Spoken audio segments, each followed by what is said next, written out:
Underwood. Thin ice! So I can't knock down a triple here.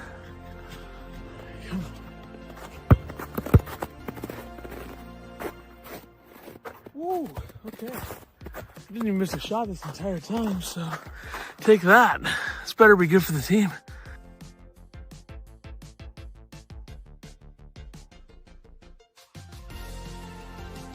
Oh, I thought for sure. there it is. Boom! Yes!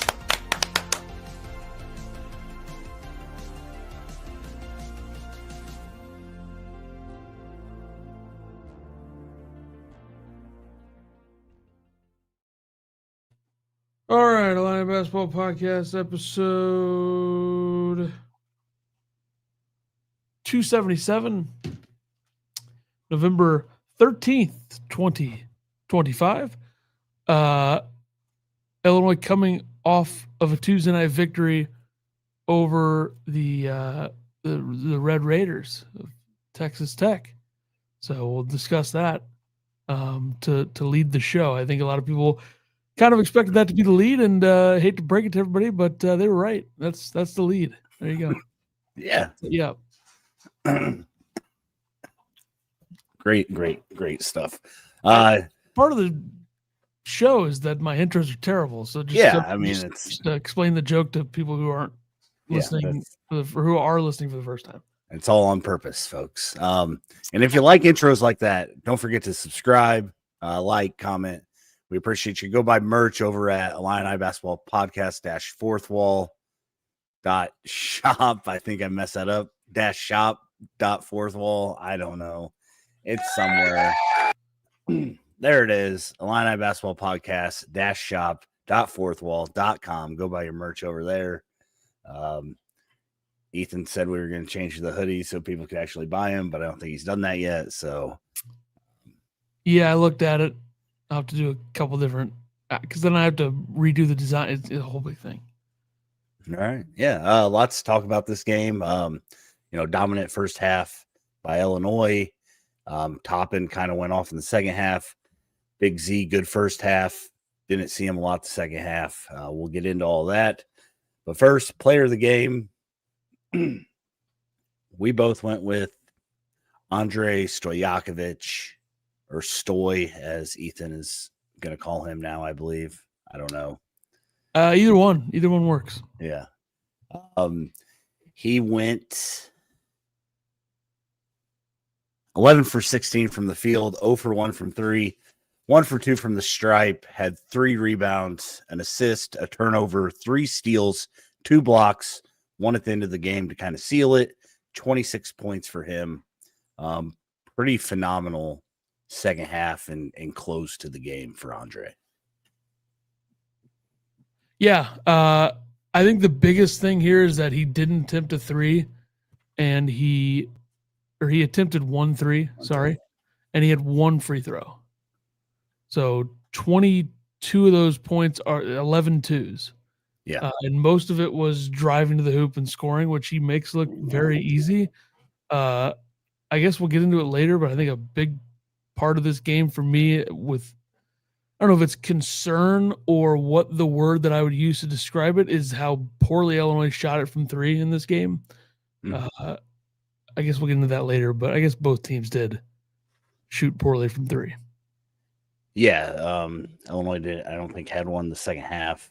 But the way that Andre was able to kind of take over this game is something that, we hadn't been able to see yet with the injury. Brad said that he did play him a little bit more than he actually wanted to, but, I think it was necessary.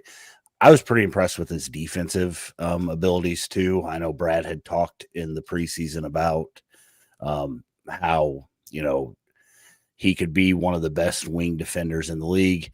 After the game, he complained because he hadn't been able to scream at him for the last 7 weeks since he has been hurt. But just to be able to have this type of weapon on both sides, I know we've talked about, will he start from here on out? I don't know if he starts against Colgate just with the injury still. I think it's still affecting him. But he definitely put on a show. If he doesn't start, then I don't even want them to play the game. I mean, I think Brad's just worried He's about played his 20 minutes. plus minutes the first. Like he could start and play 15 minutes. That's what Jake Davis did in this game. I don't True. think he'll do what Jake Davis did, which is have 0 shot attempts, 0 points, and 1 rebound. Yeah, I agree. I mean, I don't know how you don't start him. I guess. I mean, unless that's just how Brad is. We all know how Brad is. So Yeah, he kind of doesn't start him, and then he'll start. Like he didn't start Terrence Shannon when he came back after the whole thing. right, yeah. But yeah, Boswell also had a pretty good game. 22 points for him. 3 of 5 from 3. Went to the line 12 times. Made 9 of those free throws.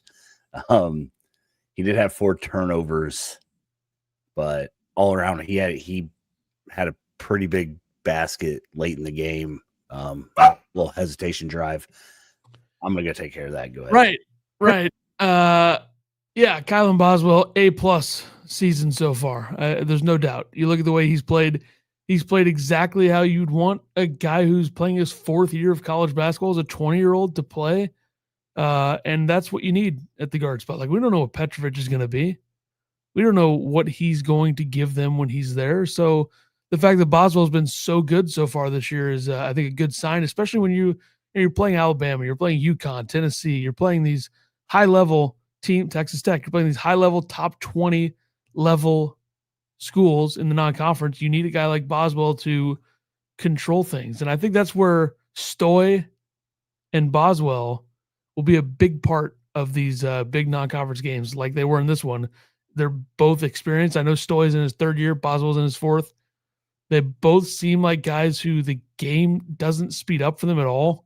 Like, yeah. I don't know if I remember a team at Illinois in the Underwood era that has had 2 guys that handled the ball and scored and did a lot of things in the defensive end where the game seemed so easy for them to process. Like Io was a guy like that, but I don't know if they had another guy like that on any of the Io teams. Right. Yeah. To be able to have 2 of those weapons. And Boswell, I mean, right now he's shooting 53% from 3, which I think is up. I think you said he was going to shoot better from 3 this year. So good call by Ethan. He made 2 threes and they're down 7-0 in this game. So got him going. Yeah. Then Mirkovic made one. They took the lead. So they needed that. I mean, a lot of the guys that shoot threes are shooting good from 3. The exception really is, I mean, Stojakovic is 1 for 4, which he shot 32% his first 2 years, essentially. I mean, Stanford is basically 33 if you round up. So he's not a 3-point shooter. I think we know that, which is perfectly fine when you play the way he does. But Hummer is shooting 39. Tommy was 3 for 6 before going down. His brother's 5 for 13. That's 38%. Jake Davis, 33%. Small sample size. Don't let Jake Davis get hot. That's all I'd say to that. And Mirkovic is the one guy who I'd say has struggled, 3 for 12, but he does so many other things. Yeah. 63% from 2, Mirkovic, by the way. Yeah. Kylan scored his 1,000th career point. I believe that's all time. I don't know. Anyways, they celebrated it, poured some water on him. It's definitely not 1,000 at Illinois. I don't know how much he scores. 8 billion points. Is he the youngest player to do that? Because he's only 20, isn't he? Yeah. I mean, I don't know if he'd be the youngest, but how many guys have scored 1,000? Well, I guess they probably have. A lot, probably. 4th year. But yeah. But most times 20-year-olds are 2-year guys, not 4-year guys. Yeah. I don't know. There probably is Michael Jordan or something. Yeah, Michael Jordan. Probably. Quackle, what's going on, Bob? How are you doing? Bob says, I think we've seen the last of Jake Davis starting. Jeffrey's here. Don't care. Boswell also needs his flowers. Dude had some clutch moments at the end. Yeah, and then Boswell defensively, the switch to him fronting Toppin. If you follow Mike LaTulip on Twitter, he had a great breakdown of what Boswell's able to do defensively and just how smart he is, clearing lanes for guys to move through, forcing Toppin. I mean, which way Toppin goes. Once they put Boswell on him, they started forcing him the other way, caused some turnovers, caused some travels that weren't called. But for him to be able to do that, Boswell even said afterwards, he did it against Danny Wolf. He had to guard Cooper Flagg last year, so he's not afraid of those situations. And to have a guy, even though, size-wise, 6'2", he shouldn't be able to guard those guys. He has the mental, IQ to be able to front guys and know where to force them. And I don't think that, Big Z did anything wrong in this game. Brad said that, Texas Tech went with a shorter lineup. I know that fans during the watch party were like, Big Z need more time. A lot of people were saying that, but Brad said it was more just a matchup thing. For Big Z to be able to, shot fake and take a step back three, stuff like that. He went 2 of 4 from 3. He had 11 points. Great game by him. Even if he only played 2 minutes in the second half or whatever it was. I mean, that's the nice thing about Illinois is they have enough weapons that they can match you up however they need to. Right. You want to read this comment? Jeffrey says Boswell always starts the season shooting good. We'll see come mid-January. Funny you should say that. Kylan Boswell shot 16% from first 3 games last year. Interesting there. Jeffrey forgot, apparently. His response to the first call from the watch party is like an essay, so I did not read that. But he was doing a scouting report for all the teams they play. Yeah. Alabama, UConn, Tennessee, and he in Missouri. And for 2 of those teams, he said, haven't seen, don't know. Okay. I didn't read that, so I'll have to go back and check it out. It's in the comment section of the watch party. Okay. All right. Yeah, Illinois was up, what were they, 13 at half. Texas Tech comes out in the second half. Toppin can't miss. Texas Tech can't miss. I think Toppin had like their first 14 points or something, went 7 of 7. Texas Tech started off 9 of 9 or 10 of 10. So to be able to withstand that, it always seems like Illinois has had a problem withstanding stuff like that. And to be able to close out this game is really good. You knew Toppin was going to get his points, 35 points for him, 16 of 23. Watts also had 22 points. Or no, 21 points, sorry. So those 2 guys scored 56 of their 77. I think the big thing was, not giving up a bunch of threes. Anderson, Atwell, they're all pretty good 3-point shooters. Anderson went 0 for 6 this game from 3. Atwell went 1 of 4. So Brad, he kind of said it in the post game, like, we were going to give up what we were going to give up. We didn't want to get beat from threes. He talked about how they shoot 52% of their shots were threes all season. So, you kind of give up what you have to. Toppin, he's good. There's not much more you can say. He's just good. The producer wants to know, is JT Toppin the best player in college basketball?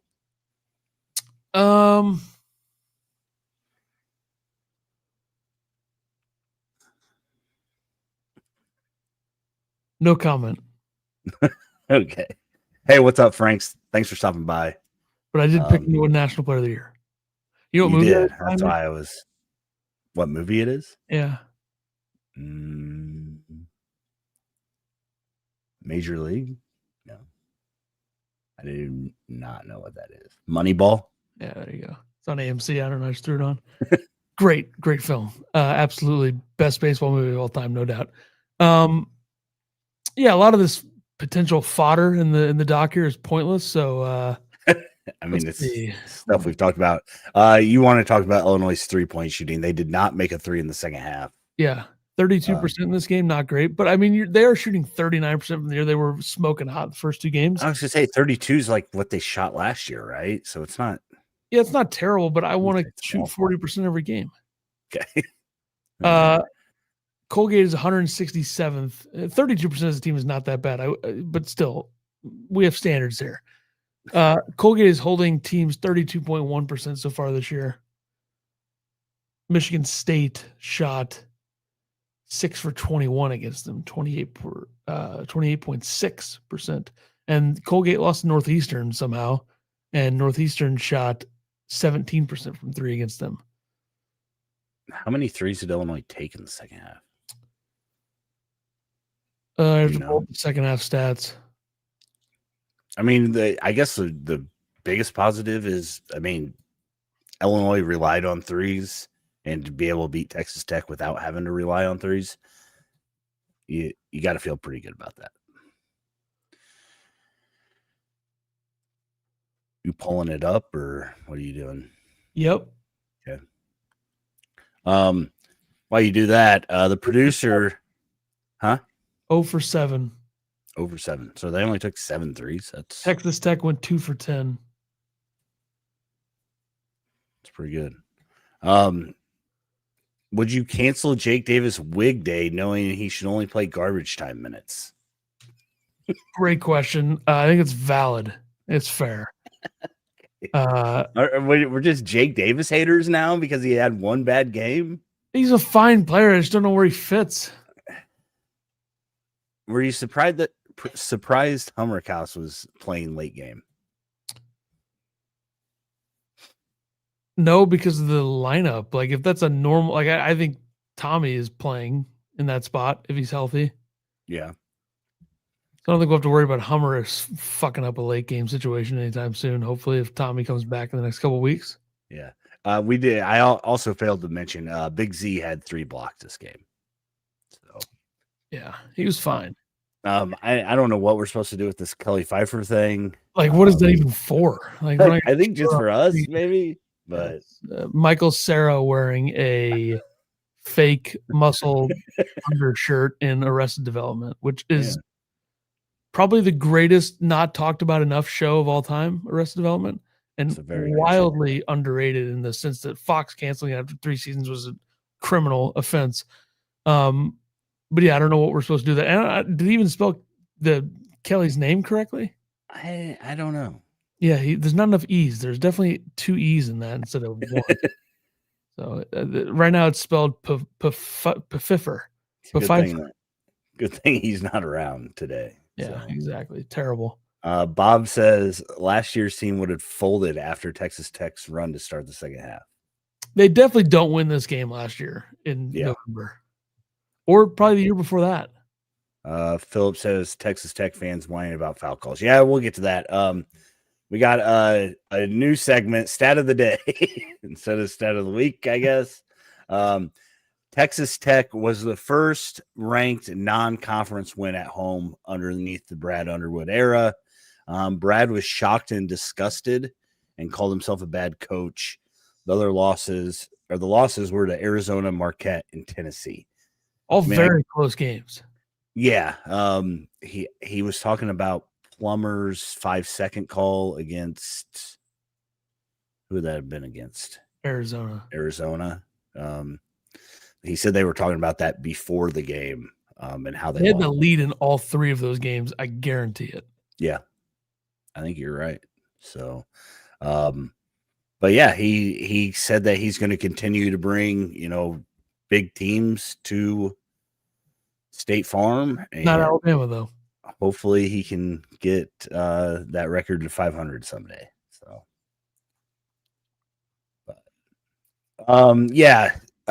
free throw discrepancy, foul discrepancy. Texas Tech fans apparently are more whiny than Illini fans on Twitter, from what I noticed.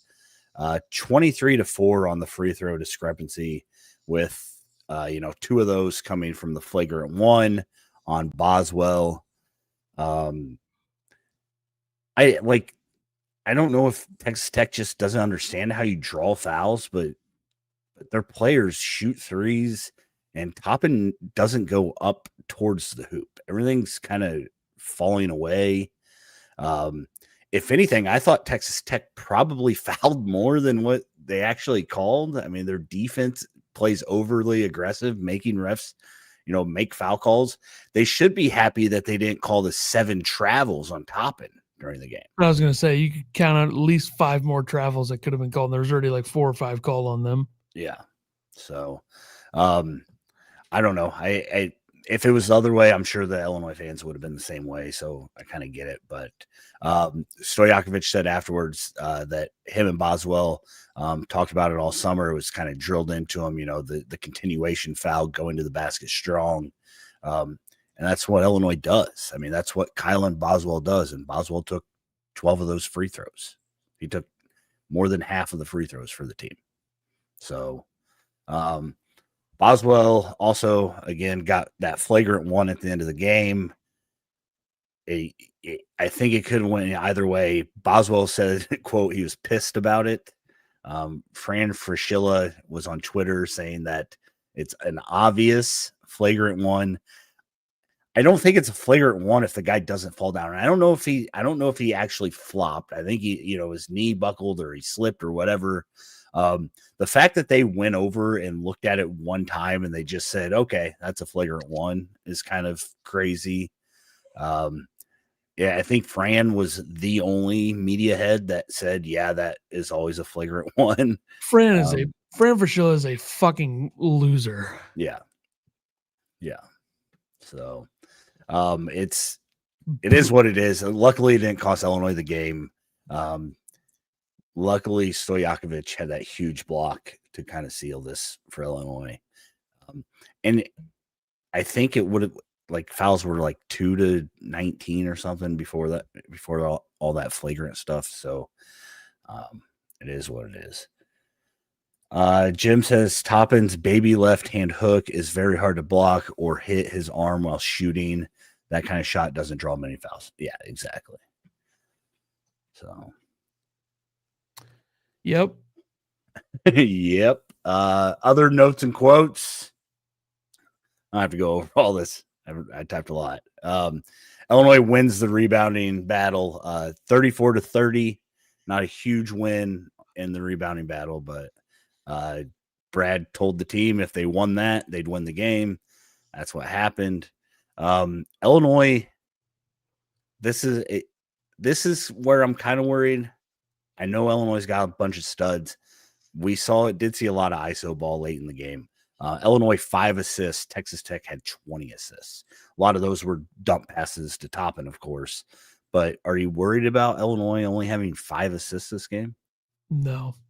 You think ISO ball is fine if it's Boswell and Stojakovic doing it? No. Okay. Wagler kind of does it too. Wagler does do it. We had somebody in the chat during the watch party that apparently hates Wagler. So I think that's going to happen though. They weren't taking a ton of threes, and that's where you're going to get some assists. Yeah. So I don't know. It's one game as well. That's true. Small sample size. 5 just seems so low, but Stoy was just getting in and going every time. Yeah. Player post game. Stojakovic said, quote, my first game back was the first time I had that many people rooting for me. The atmosphere was amazing. And with that, I say, are we criticizing the Orange Crush too hard? My dad was at the game and he said the student section was, quote, wild. So, and I think there were Texas Tech fans that said that the atmosphere was really good. You think it's just hard to see on TV? But we see them and they're standing around. Yeah. During the game. They might be wild during timeouts sometimes or whatever. When the camera's on them in their face, yeah, they're probably wild. It's crazy to me. And again, maybe because we're not there, but on TV, they do not look like they're doing anything. So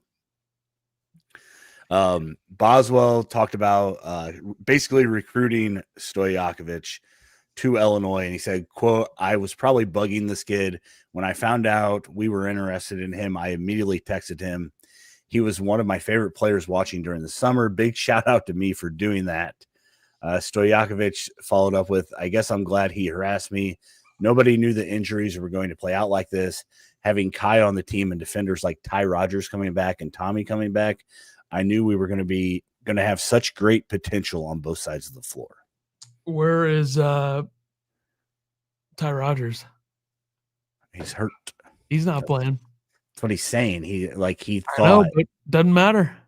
Okay. People on Twitter are saying, will Ty Rogers play? And they don't even want him back. It's hard. They got so many guys. It's true. This is the most guys Underwood's had on a roster. They got like 12 guys who can play. But I mean, like, is Jake Davis really a guy? Him and Brandon Lee and Jackson are on the low end of guy. I mean, that's rude to put Brandon Lee down there with him. Jake Davis is a 3-time starter. Yeah, because he's a junior, but doesn't matter. Underwood, let's see. Is there anything that I actually care about talking about? About Stojakovic, what did Underwood say? He's an elite passer. Didn't say that about Stojakovic. He said that Stojakovic was an elite player, though. Okay. On Stojakovic, he said, quote, we're very specific with what we were looking for with him. We had some other guys we chose to let go of. Merez shot? I don't know. Okay. Unfortunately, the injury, but he has done everything we've asked for him, and we will see how well that materializes. I don't think we talked about Wagler at all, what he did in this game. But Wagler had 11 points. He was 3 of 6, went 0 for 3 from 3. But he went 5 of 6 from the free throw line. And I think the biggest stat from Wagler, 5 offensive rebounds. The way that he finds the ball when it goes up, when Illinois has the ball, was pretty impressive in this game. Brad was basically asked, are you happy that nobody found Wagler and that, you guys got him? And he said, quote, we knew what we were getting. I don't give 2 shits about what the outside world thinks. If you don't know me better than that now, I don't care. I'm going to get in trouble for my wife for saying a cuss word. I'm excited to see him handle the anxiety that comes from being a freshman in college, all the stuff that comes with being an 18-year-old and then being productive on the basketball court. And I'm probably not the easiest guy in the world to play for, but he has just handled it like a champion. Brad is getting very like, you're asking stupid questions, I'm going to be a smart ass in these post games and pregame pressers. You should be fired for that. No, I love it. Like, why are you asking stupid questions? I think that's also why guys don't ask hard questions, but anybody who actually wants to be a beat writer at this point. It's like, okay, ask. Jim says, will Ty be a grad assistant coach next year? I don't want to talk about Ty. Okay. Let's not. Where would you put Ty if they came back? We'll talk about Ty Rogers in 2 months. Stojakovic said they expect Ty back in February. Don't you think that we talk about Ty every episode and he hasn't played at all in 2 years? That's true. You're right. Yeah. So no more. If anybody asks a Ty question in the chat, bannable offense. All right, I'm gonna read these last two, and I gotta go let my dog in. This was just on Tommy and Mihailo. He said, "quote Tommy's deal is a little bit more complex. Just simply because he has missed a lot, and the conditioning piece plays a lot into that. But he won't play on Friday. Gaslighting. So I think it's more just like I don't know if the injuries is bad. Is that they just want to make sure that he can play? Well, he's got nothing like obvious on his knee, and he's walking fine. I think his knee's probably not that bad. Yeah, I think he's just like a strain or something. Yeah. On Mihailo, quote, he's getting closer, and it was important that he got the feel of warm-ups and the pregame routine because it's the first time he's done that. He was a partial participant yesterday in practice, and he was fine doing it. We will see how these next couple of days go for him. Brad added today in the pregame presser that Mihailo did practice today, but it depends on his recovery and how his hamstring feels after that. So basically, it's kind of a wait and see how a full practice affected him. And he also said that Brandon Lee did practice and he would be dressed for the game. Also depends on how the pain was once he got done.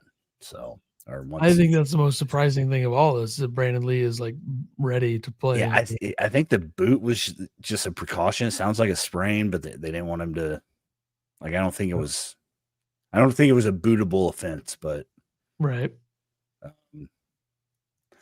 Finkel says Brad made Scott Ritchie sound like an idiot. Felt kind of bad. Brad just kind of a dickhead sometimes. Luke Goody's gone. Get Luke Goody out of here. Luke Goody's back. Ban him. He should be banned. Will Ty be back? How many times we can talk about Ty Rogers? It's enough. But yeah, good game. Illinois 81-77 victory over Texas Tech. Now 3-0 in the year. They hold the best win in the Big Ten so far, right? I don't think there's any denying that, unless I'm forgetting something. Purdue's big win is Oakland, but they have Alabama tonight. We'll talk about that later. Michigan's big win is Wake Forest. I don't think there's a team in the Big Ten with a better, I guess, no. Beating Texas Tech at home is better than beating Arkansas at home. So, yeah, Illinois has the best win in the conference. Yeah, huge win, early season win. Purdue has a chance to top that tonight, though, I think. At Alabama would be at Alabama, right? Yeah. Philip wants to know if Ty will start. 2 bands back to back. Imagine you just start timing people out. I might have to set an example by doing it to Luke Goody. Guy left for Indiana anyway. It's true. All right. Colgate. Tomorrow night, 8 o'clock, Big Ten Plus. Big Ten Plus, gross. I guess we'll talk about it because Brad, it was first thing he talked about in the presser today. Landon Davis has officially signed with Illinois, 6'9" forward from Iowa. Brad praises his size and length and shooting ability. He's a 3-star, ranked 242nd nationally on 247. Maybe a red shirt next year. I don't know what we're doing with this kid, but gotta trust the process. That's right. He's got a lot of guys to play behind. So, I mean, depending on who comes back, but Jaxies. I mean, that's what the 247 article said, right behind Jaxie. So, yeah. Anyways. All right. Colgate, they're 1-2. They lost to Michigan State 80-69 in East Lansing. They lost to Northeastern, who they probably shouldn't lose to, 68-65. They beat Drexel by 7. And now they start 3 straight road games. They go to Illinois, they go to Siena, they go to Cornell. They also have a big time right before Christmas game at Florida on the 21st. So get ready for that if you're them. And they're not in a good conference this year either. That's the thing. They should win the Patriot League pretty easily. Not a very good conference. I think really your competition in that conference is Navy, who is fine. They're 182nd on KenPom, which is actually inaccurate. They're 179th, according to my sources. Matt Langle, the head coach there, he's been there since 2011. 2012 was his first year. He's made the tournament. Count them, folks, 5 times he's made the tournament. They didn't make the tournament last year, though. First real time they missed the tournament since 2018 was last year, because they were going to make it in the COVID year. They were 25-9, 14-4 in the conference. They missed last year, though. Weren't very good last year. Illinois played them, I think, 2 years ago, correct? Yeah. Yeah, Illinois won 74-57 on December 17th, 2023. That was a game where Quincy Guerrier, Coleman Hawkins, Marcus Damask, Terrence Shannon all went for 14 or more points. And Illinois out-rebounded them 43-25. A couple of fun stats there. Illinois was 8-2 at that point. And that was a Colgate team that made the tournament and lost to Baylor in the first round. They were a 14 seed that year. So that was the last time they made tournaments. I think Colgate's thing is like, hey, if we play Illinois, we're going to make the tournament that year. So we'll see if that happens again. Who cares that this is Crocker's former school? I don't. I certainly don't. I called his office phone at Colgate. No answer. No answer. So whatever. The producer comes out with a really bold take that says Stoy should start every game starting Friday. So a huge take there. Yeah. And then the Petrovic thing we'll get into later. A couple things with Colgate. They're the number 17 team in the country in free throw shooting percentage. So keep them off the line. They're also shooting at 38% from three. Not a huge sample size in competition, but it's worth noting that they had 4 guys in double figures and they shot 38% from deep against Michigan State. But also a big thing here and something that Illinois can certainly take advantage of. Michigan State on the offensive glass, 19 rebounds against Colgate offensively. Colgate had 3 in that game. So a plus 16 on the offensive glass for Michigan State against them. Plus, Michigan State had 18 assists on 25 makes. Not sure Illinois is going to be able to replicate that with the way they play, but worth noting that happened. 230th in D1 experience is Colgate. They're 47th in continuity, though, so they got a lot of guys coming back. Bench minutes, they don't use their bench a ton. 223rd, they're just above 2%, or just below 2% in bench minutes from the national D1 average. So they don't use their bench as much as the average is the point I was trying to make, of course. Yeah, 345th in the country in offensive rebound percentage. So don't be too concerned about that, especially considering maybe that's just a strategical thing. Like, it doesn't seem like they ever try to get offensive rebounds because Drexel 15-3 on the offensive glass against them. So if I were Illinois, I'd say, hey, get 40 offensive rebounds if you need them. But I'm sure that's what Brad will be telling them. Good. Yeah, I mean, they give up 83 points to Drexel, I don't know. Jeffrey's asking for a lot, but okay. Yeah, I mean, ridiculous. They're also 23rd in block percentage offensively, so they don't get their shots blocked. Really? What that's worth through 3 games. Yeah. I'm glad the producer put their results in a screenshot here. Like, we can't, look them up. I just...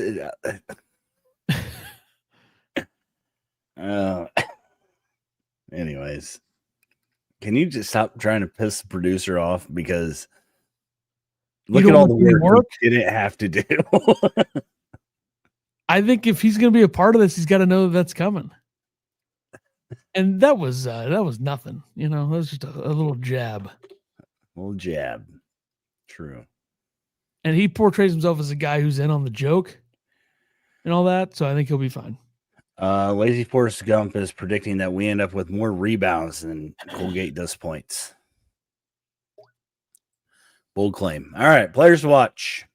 I'm going to go with Stoy for Illinois. How many minutes will he play? Will he start? I think that he plays under 20 minutes in this game, and he does not start. I'm just saying. I think he's a little hurt. The way that Brad talked in the presser today, it sounds like he's a little sore. So no reason to make that knee any sorer is what I would say. I'm gonna go with Sam Wright of Colgate. He's 6'9" forward, averaging 18.3 points per game and 5 rebounds. He had 22 in the win against Drexel. Went 3 of 5 from 3. Played 30 minutes, 5 rebounds in that game. Sure, that guy. Yeah, I'm going Petrovic for Illinois just because I don't know if he's going to play. So we'll see if he plays. If he doesn't play, then give me Jake Davis. I think we absolutely see Petrovic minutes. Yeah, I'd be surprised otherwise. Yeah. And then for Colgate, Jalen Cox, 26 points in their last game, and he's shooting 100% from 3 for 3 on the year from downtown. So we'll see if he misses a 3 in this game. Pretty good. Predictions. I got Illinois putting up another 100 points in a game. Illinois 103, Colgate 62. I'll go Illinois 96, Colgate 65. I could easily see them putting up 100 though. Yeah. Ken Palm projected, no surprise here, right around where Ethan predicts, 94-68. Yep. But yeah, it should be easy win. Do they play again before Alabama, or is this the last game? Last game before Bama. Okay. So hopefully, get through this game, get everybody healthy for Alabama, see what happens there.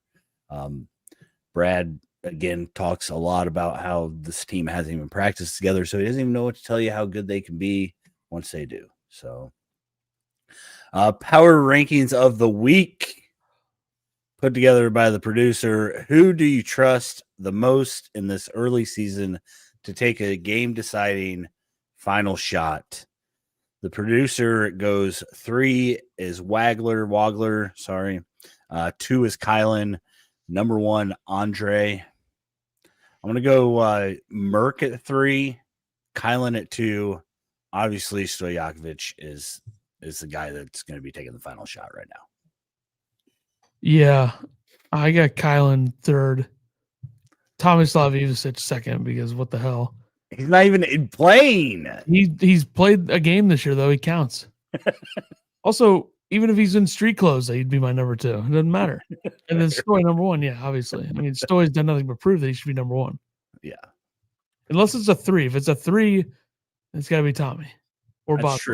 That's true. You cannot have Stojakovic taking a 3, which is weird because that's like all his dad did. Lazy Forest Scump's prediction: 102-53. Illinois gets 56 rebounds. There you have Colgate will score more than that. Nice try. All right, around the Big Ten we go. Where we stop, or whatever they say. Yeah, Michigan beat Wake Forest barely in overtime, 85-84. Producer says the Big 3 lineup got exposed. Read verbatim. Yeah, I don't know. Michigan has been dominating teams inside the 3-point line this year. They were 4 for 25 from deep in this game, though. And you had Lindeborg 1 for 7, Merez 0 for 1, naturally. Burnett 0 for 3, McKinney 0 for 4. I don't know. They're at TCU tomorrow night. I think that's an interesting game. They're a lot better team than TCU, but on the road, you never know. TCU did lose to New Orleans, though, to open the year, so that's a bit of a concern for them. But yeah, tomorrow, if you're a gambling person, maybe consider the under for that game. I don't know. I mean, Michigan has shot it decently from 3, or they did in their first game against Oakland, but really bad in that second game. I mean, it can't be more opposite. 19 for 35 against Oakland, then 4 for 25 against Wake Forest from 3. I don't know. I mean, TCU's not good, right? No, TCU lost to New Orleans in the first game. Okay. But you never know. On the road, who knows? TCU used to have a decent program. Not sure what happened. Yeah. Is Indiana actually good? A question I'm posing to the audience here. It's an interesting question. Posing that, or is the producer posing that? I wrote that. Oh, look at you. You did stuff? I wrote everything on here except for the Michigan survives part. Oh. Producer's he's a lazy. The offensive numbers look really good for Indiana so far, which isn't a surprise when you have an actual basketball coach coaching your team. It's weird. They haven't really had that since what's his name? Our guy, Crean. Oh yeah, old Tom. But no, they scored 98 against Alabama A&M, which who cares? They scored 100 against Marquette, 101 against Milwaukee. They're 5th in the country in effective field goal percentage. They're 7th in 3-point percentage, 31st in 2-point percentage, 22nd in free throw percentage. They're 9th in assists per field goals made. They shoot a lot of threes. They're the oldest team in the country. That's a big part of this, is that they're all seniors. They got Lamar Wilkerson is at 15 for 26 from 3. Tucker DeVries is 12 for 22. So those two guys have been, making everything from 3. They got a ton of seniors in this team. There's like 2 guys that play that aren't seniors. So I definitely think Indiana is I'll call them good. I think they're top 6 in the Big Ten. I think the only Big Ten teams I would take over them is probably just Illinois, Purdue, Michigan right now. Yeah, I mean, it's kind of hard because competition-wise, it's not like Marquette's not that good this year. I think but 400 against them, it's another power conference opponent. I mean, they do play Louisville and Kentucky in early December, so I guarantee they win one of those games. It's probably Louisville. I think they can beat Louisville. Okay. I thought there was juice in Louisville. There's a lot of juice there, no doubt. But neutral site. Louisville's already won their real big game of the non-conference. Their only other big ones are Tennessee and Indiana. So, give me Indiana. That's a big game. I think it's a big Saturday in college basketball, December 6th. But I do think Indiana is actually good. And I still hate them, but I've always been a DeVries guy, so it's tough. I don't know what to do. I did put them on my enemy list, so I don't know. What's the next thing? Oh yeah, Purdue, Alabama tonight. Yeah, Purdue, Alabama tonight. Big game. Game starts at 6:00 ESPN2. Purdue number 1 offense in the country in efficiency, number 5 in turnover percentage. They just got the Chinese big man, Braden Smith in the backcourt, LeBron, Philon James in the backcourt for Alabama. Alabama is interesting in the sense that like we talked about before the season, their preseason numbers weren't as good as they usually are. They were like preseason 23rd on KenPom, which is weird for them. But they went on the road to St. John's and they won 103-96. So I think they're good. Their next Alabama has a gauntlet in it's insane. Weeks. They have Purdue, and I think I said this last year. Didn't they play really hard? Like they always harder do. than Alabama. No, Alabama did the same thing last year. They played Purdue, Illinois, Houston, and then they also played Oregon. That's in a 5-game stretch. Like this year, it's Purdue, Illinois, Gonzaga, UNLV, but then they play Clemson, and then Arizona, and then Kentucky to open up the SEC season. So if you're going to say anything about Nate Oates, there's a lot of stuff you could say off the court, on the court, which the off the court stuff, it was a long time ago, folks. Back away. Absolutely. I don't know where I had him in my top 10 coaches list. I don't even know if I had him on there, but I think he's probably a top 5 coach in the sport. And if I didn't put him there preseason, I'm an idiot. Alabama has been one of the 5 most consistent programs of the decade. They schedule harder than anybody in non-conference. They play in the hardest conference in the country typically.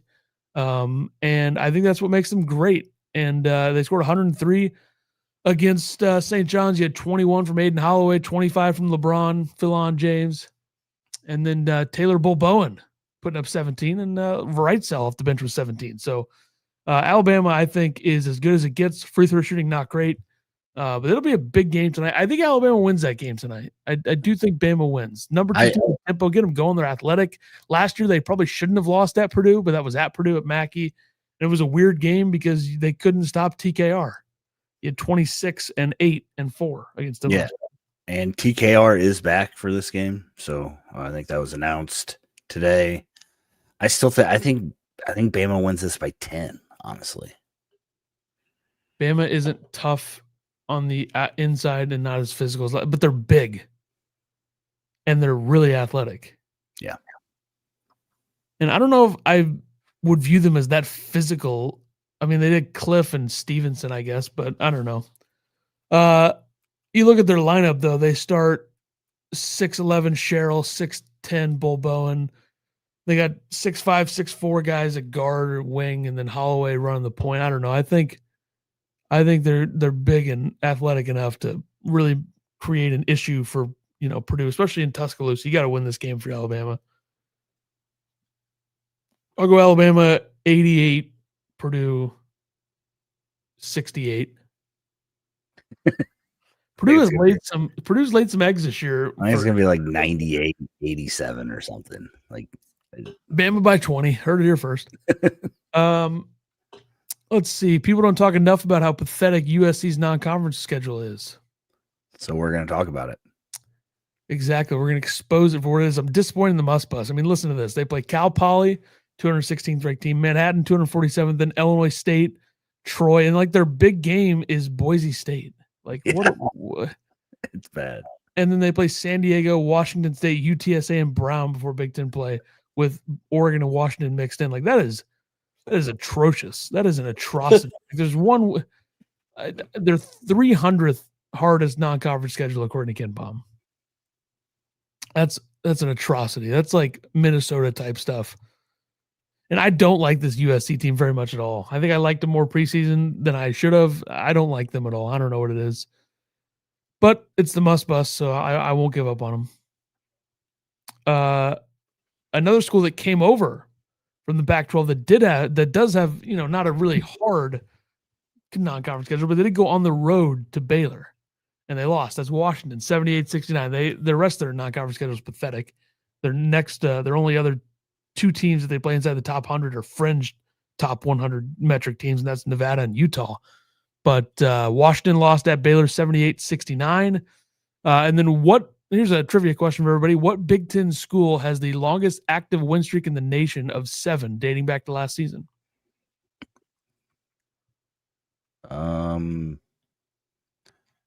Illinois. Illinois lost to Kentucky last year, so their win streak is 3. Is this non-conference? Is that what you said? No. Oh, I'm confused. Win streak of 7 dating back to last season. Not only the national champion wins their last game of the year. Keep that in mind. That's what I was thinking. Who else? Here's a hint. This team Who won hang on. This team went from January 4th or January 7th to March 9th last year. This team went 5-11. And then played in a postseason tournament that was not the NCAA tournament. Indiana. No. Iowa. No. UCLA? No. USC? No. Minnesota. No. You guys can just start naming all of them. You'll get there. Okay, that's the plan. Maryland. No. Rutgers. Maryland lost to Florida. No. Northwestern. No. Ohio State. No. Indiana. Did I say Indiana already? Yes, you did. And no, the answer is no. This school is the name of a Bruce Springsteen album. What? The name of a Bruce Springsteen album is this school.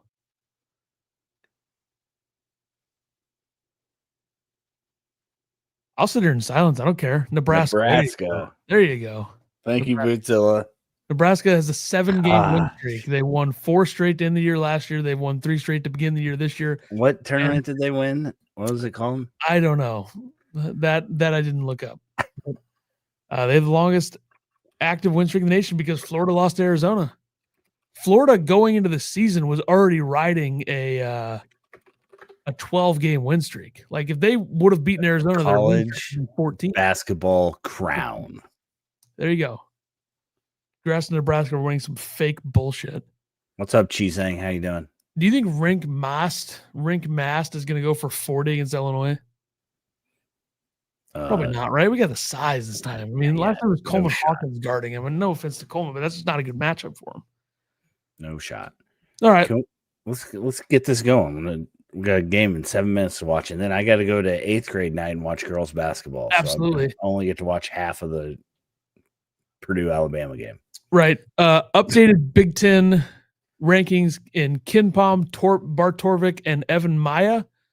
Some interesting numbers here. There's 2 teams that are top 10 in all 3 of the metric systems. That's Purdue and Illinois. Purdue is 7th on KenPom, 6th on Torvik, 3rd on Maya. Illinois 4th on KenPom, 3rd on Torvik, 9th on Maya. I'm not going to go over all these, but I wrote them all down. A couple notable things. Michigan's 15th on KenPom, but they're 4th on Torvik and 7th on Maya. Wisconsin is highest ranking is 16th. That's on KenPom. Their highest ranking for Indiana, 17th on KenPom. Weirdly enough, you see like Maryland's 53rd on Torvik, but they're 76th on Evan Maya's rankings. That's interesting. Oregon is a team that is a big drop from KenPom to others, which is usually not the way that it goes for a lot of schools, but Oregon's 58th on KenPom, but they're top 40 in the other 2. And then Penn State is 99th on Torvik. So they're the only team that's close to being outside of the top 100 on whatever I said. The Maryland stat. Yeah, it's wild. Absolutely. Yeah. Anything stand out for you on those? Anything interesting? I mean, Michigan State barely not even top 30 on KenPom or Evan Maya. Yeah. Oregon being higher on Torvik and Maya than KenPom. By a lot, yeah. By a bunch. Northwestern 40th on KenPom and 54th on Torvik. Yeah. Brad said today, he doesn't pay attention to anything, but apparently he only pays attention to KenPom. Duke going up so far in the Ken Pom because they beat Army on the road, and since it's a road game, he's like, it's unreal that Duke just jumps everybody because of that game. So Yeah, Duke was 8th.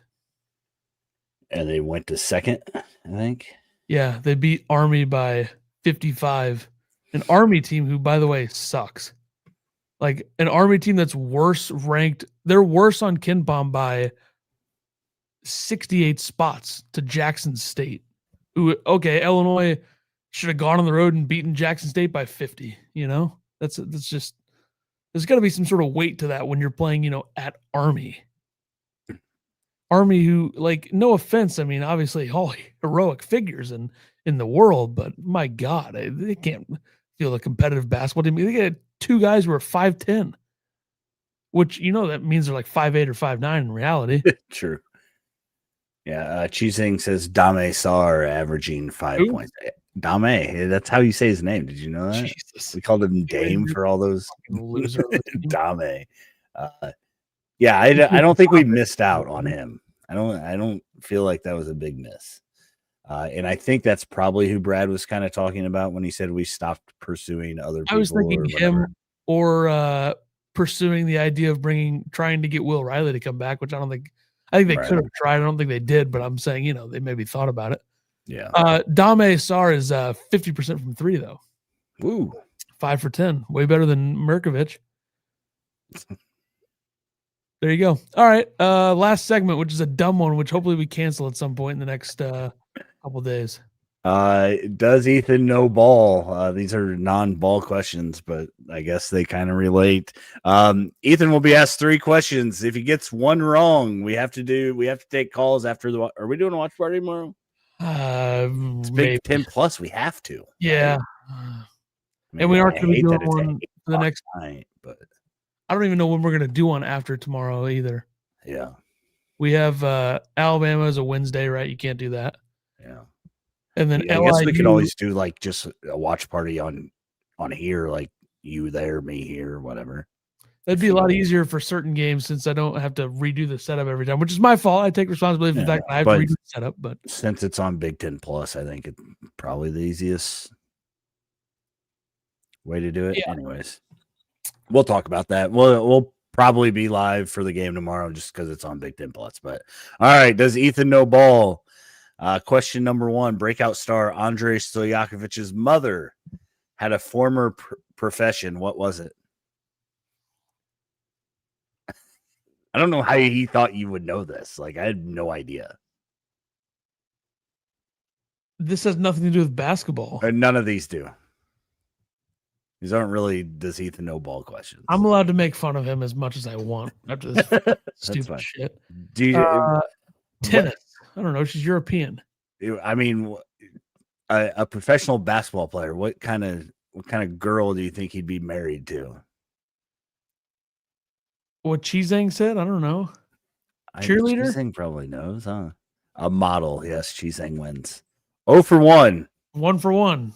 Hey, chat, you cannot put answers in the chat right now. This is a fake segment. I'm not ever going to do anything. Do you even know who Andrei Stojakovic's mom is? No. Me neither. I don't know why Finkel thinks we know this stuff. All right, you will get this one, though. I'm going to guess that she's hot. You'll get this one. What former Illinois athlete dated one of Brad Underwood's daughters? Adrian Dumonte Chassart. Yep. We followed him and her around, not stalkingly. Around Piper's Inn. So Ethan's question should be about golf or movies. No, he's a ball knower. Okay, I don't think you're gonna get this one either. What former Illini women's basketball player did Big Hummer get engaged to this fall?